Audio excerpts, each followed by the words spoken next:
New point. Factors affecting nucleophilicity. Nucleophilicity depends on following factors. First factor is electronegativity, second factor is size, and third factor is charge density. म्हणजे न्यूक्लिओफिलिसिटी हे कशावरती depend असते तर electronegativity वरती, size वरती आणि charge density वरती. आपण one by one discuss करूया. First is electronegativity. Nucleophilicity depends on electronegativity. पण याच्यामध्ये फर्स्ट पण लिहायचं आहे न्यूक्लिओफिलिसिटी. NU मायनस म्हणजे न्यूक्लिओफिलिसिटी. इथं आपण लिहू शकतो basicity. न्यूक्लिओफिलिसिटी and basicity is inversely proportional to electronegativity. Inversely proportional to electronegativity. तर न्यूक्लिओफिलिसिटी आणि बेसिसिटी इलेक्ट्रोनेगेटिव्हिटीला कशा आहेत? Inversely proportional.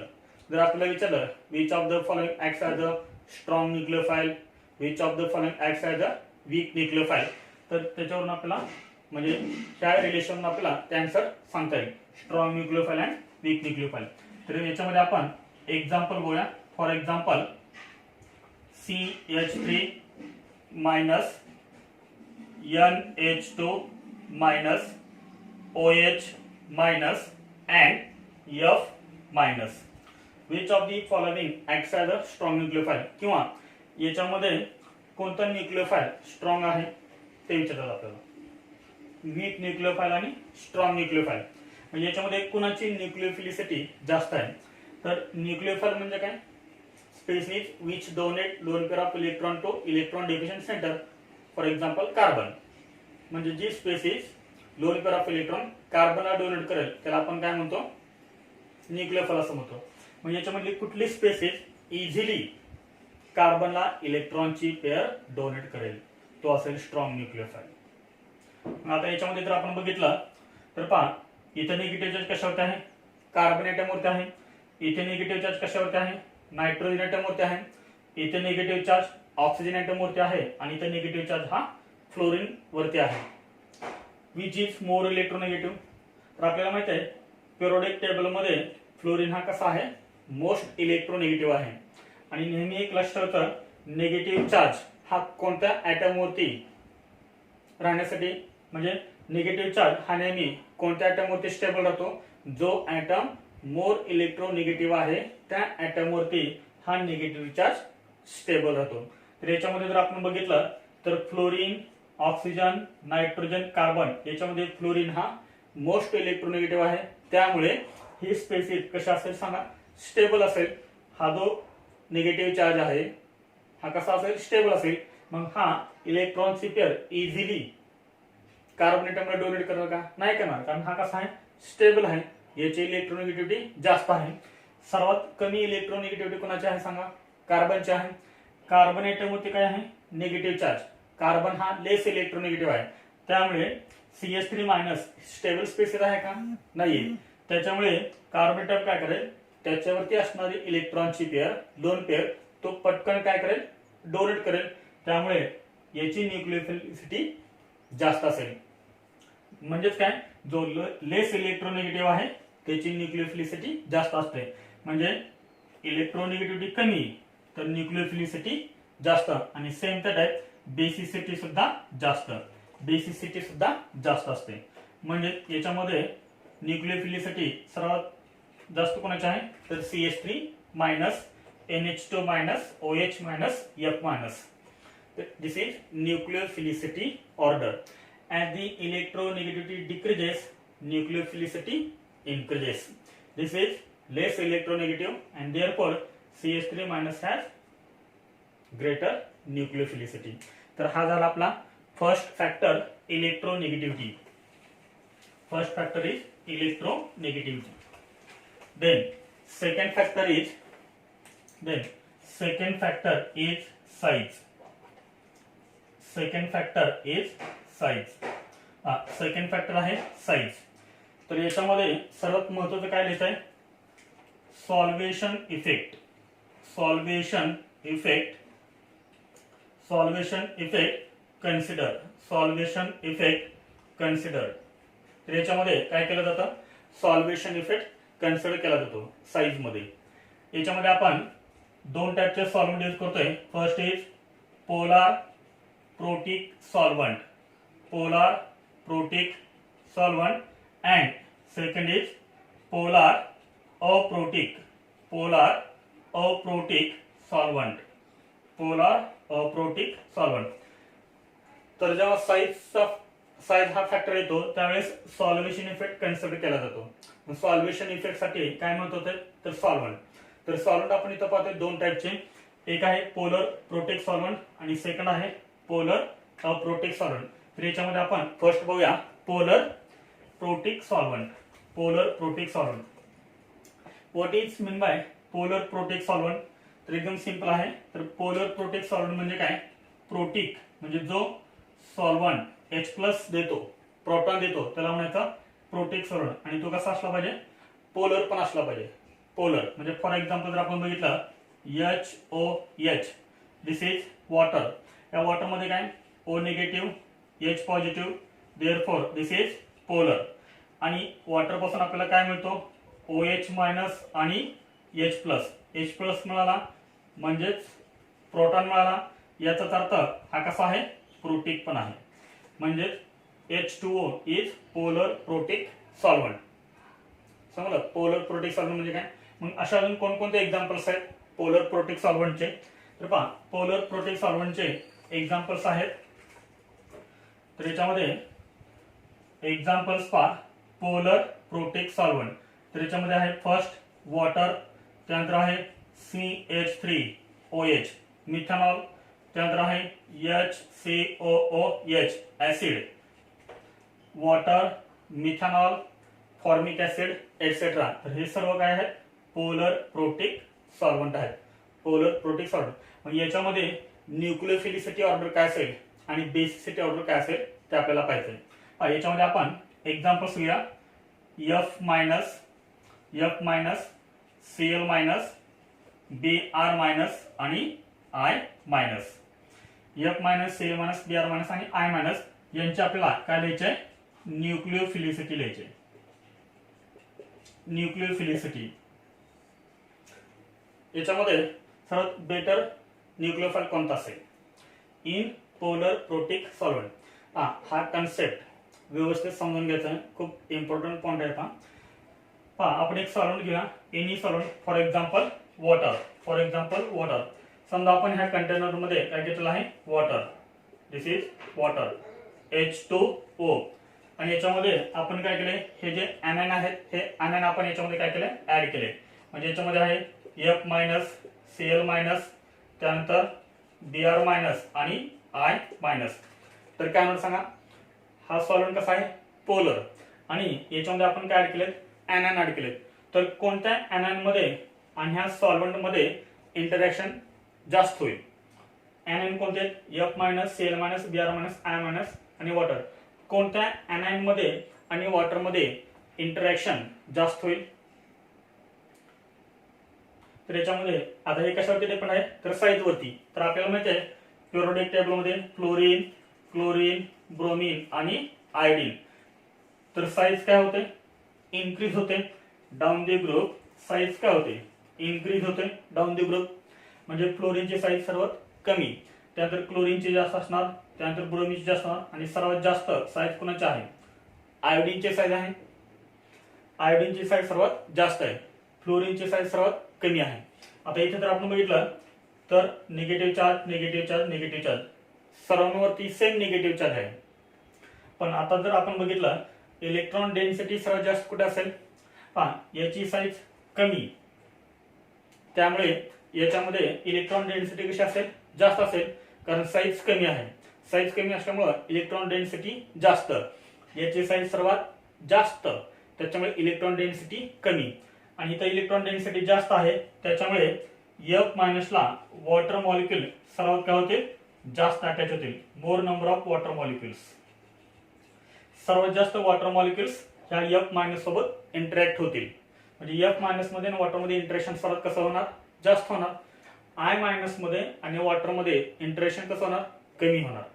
मग आता मला सांगा F- मध्ये इलेक्ट्रॉन डेन्सिटी जास्त आहे, त्यामुळे H2O मध्ये आणि F- मध्ये इंटरॅक्शन जास्त होणार आणि त्यामुळे F- होणार जास्त सॉल्व्हेट होणार.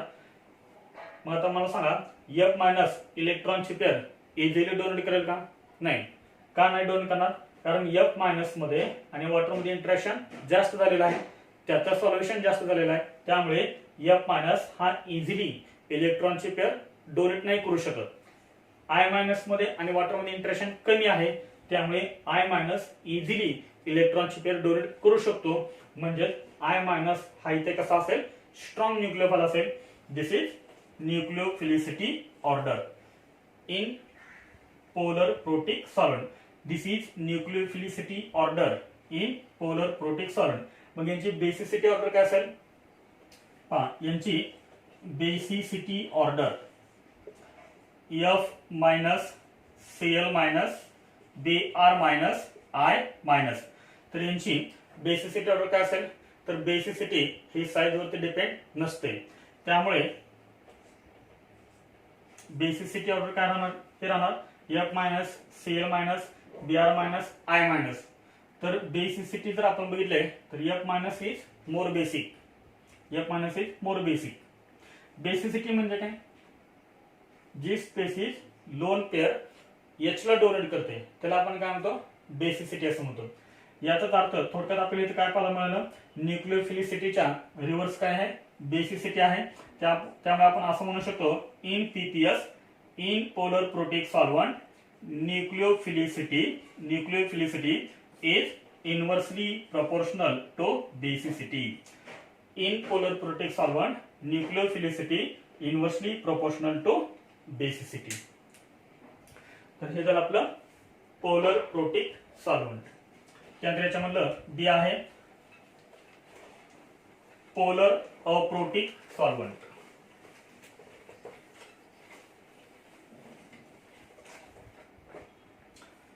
याच्यामध्ये सेकंड आहे polar aprotic solvent. Polar aprotic. Protic म्हणजे काय? जो H+ देतो. मग अप्रोटिक म्हणजे काय? जो H+ देत नाही त्याला काय म्हणणार आपण? अप्रोटिक असं म्हणणार. No H+. प्रोटिक म्हणजे जो H+ देतो आणि अप्रोटिक म्हणजे जो H+ देत नाही त्याला आपण काय म्हणतो? अप्रोटिक असं म्हणतो. आता याचे एक्झाम्पल्स कोणकोणते आहेत? तर याचे एक्झाम्पल्स आहेत. First example is CH3C double bond O CH3. This is acetone. The name of this compound is acetone. त्यानंतर DMF, त्यानंतर DMA, त्यानंतर DMSO. ऍसिटोन, DMF, DMA, DMSO. तर हे जे एक्झाम्पल्स आहेत ते एक्झाम्पल्स आहेत पोलर अप्रोटिक सॉल्व्हंटचे. आता हे DMF म्हणजे काय पहा? DMF म्हणजेच dimethyl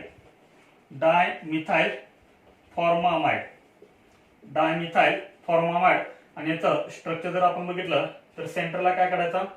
C double bond O. त्या C डबल बॉन्ड O ला काय अटॅच करायचं? H.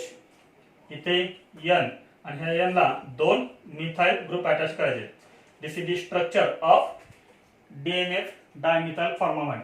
Next DMA. DMA म्हणजे काय? डायमिथाइल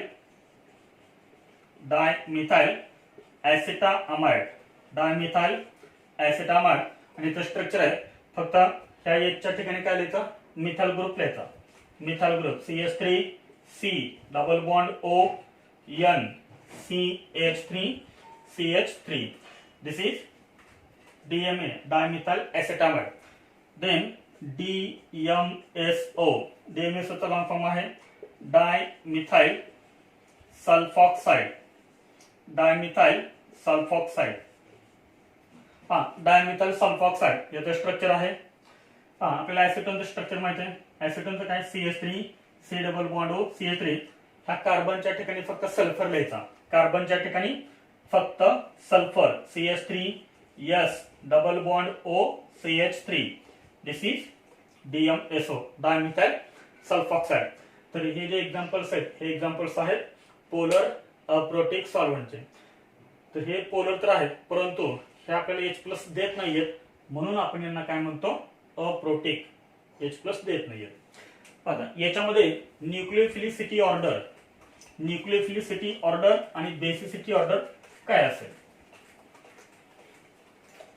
तर याच्यामध्ये आपल्याला एक पॉइंट लक्षात ठेवायचा आहे. Nucleophilicity directly proportional to basicity. तर इथं काय असतं, nucleophilicity directly proportional to basicity. आता तर आपण बेसिसिटी बघितली होती. Basicity F minus Cl minus Br minus आणि I मायनस. तर बेसिसिटी ऑर्डर हे सॉल्व्हेशन इफेक्ट वरती डिपेंड नाहीये, म्हणजे बेसिसिटी ऑर्डर सेम राहणार. F minus Cl minus Br minus I minus. This is basicity order. इथं आपण कसं नाही, basicity directly proportional to nucleophilicity. म्हणजे याच्या आपल्याला न्यूक्लियोफिलिसिटी काय लिहिता येईल, न्यूक्लियोफिलिसिटी सेम जी बेसिसिटी आहे तीच न्यूक्लियोफिलिसिटी. जी बेसिसिटी आहे तीच न्यूक्लियोफिलिसिटी. न्यूक्लियोफिलिसिटी मध्ये फक्त चेंज झालेला आहे. न्यूक्लियोफिलिसिटी पोलर प्रोटेक्ट सॉल्व्हेंट मध्ये काय होते, I minus is strong nucleophile आणि F minus is weak nucleophile. तर अप्रोटेक्ट सॉल्व्हेंट मध्ये काय झालं, पोलर अप्रोटेक्ट सॉल्व्हेंट मध्ये न्यूक्लियोफिलिसिटी काय झाली, जस्ट रिव्हर्स झाली. F minus strong nucleophile, I minus weak nucleophile in polar aprotic solvent. परंतु बेसिसिटी दोन्ही सॉल्व्हेंट मध्ये कशी राहिली, सेम. प्रोटेक्ट सॉल्व्हेंट मध्ये आणि अप्रोटेक्ट सॉल्व्हेंट मध्ये बेसिसिटी चेंज झालेली नाही. तर हा झाला आपला second factor complete size.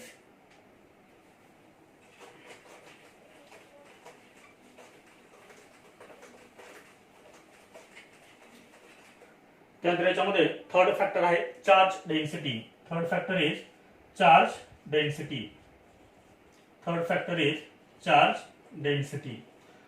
Charge density. तर याच्यामध्ये आपल्याला सर्वात महत्त्वाचा एक पॉइंट लिहायचा आहे, charge density directly proportional to nucleophilicity directly proportional to basicity. म्हणजे काय, ज्या स्पेसिसची चार्ज डेन्सिटी जास्त असेल त्या स्पेसिसची न्यूक्लियोफिलिसिटी जास्त असेल आणि त्याच स्पेसिसची बेसिसिटी सुद्धा जास्त असेल. आपण एक्झाम्पल बघूया म्हणजे लक्षात येईल. एक्झाम्पल मी तुला इथे फर्स्ट निगेटिव्हली चार्ज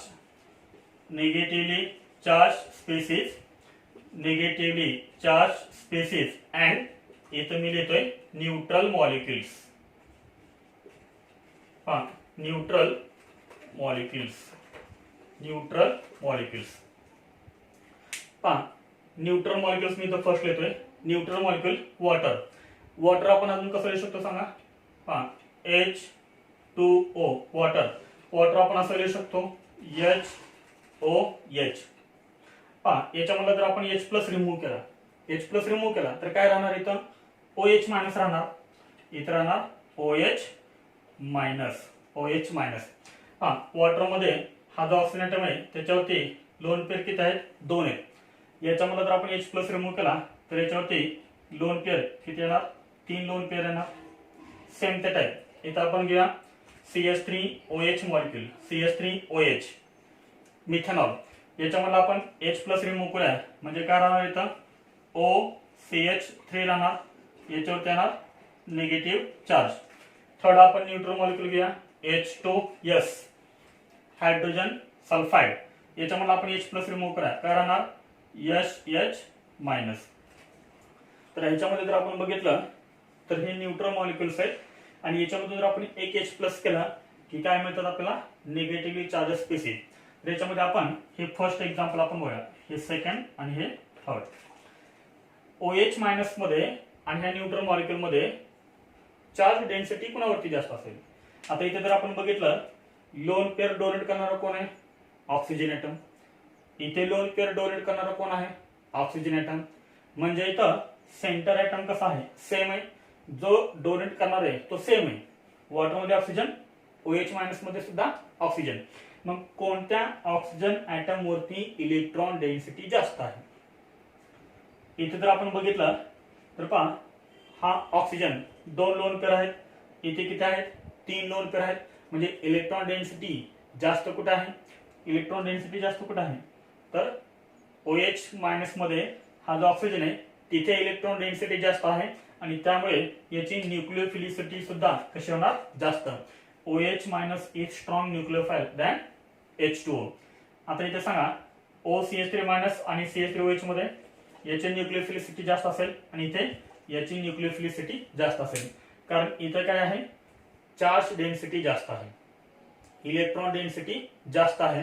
त्यामुळे जिथं चार्ज डेन्सिटी, जिथं इलेक्ट्रॉन डेन्सिटी जास्त असेल त्याची न्यूक्लियोफिलिसिटी आणि बेसिसिटी सुद्धा कशी असते? जास्त असते. म्हणजे हीच ऑर्डर कोणाची आहे? न्यूक्लियोफिलिसिटीची आहे आणि हीच ऑर्डर बेसिसिटीची आहे. तर पहा, निगेटिव्ह चार्ज स्पेसिल आणि न्यूट्रल मॉलिक्युल्स मध्ये स्ट्रॉंग न्यूक्लियोफाइल कोण असतो? तर निगेटिव्ह चार्ज स्पेसिल. त्याचं रिझन आहे due to charge density.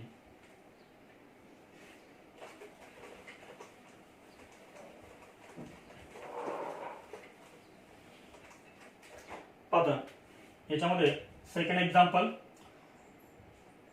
CH3O minus, CH3O minus, OH minus,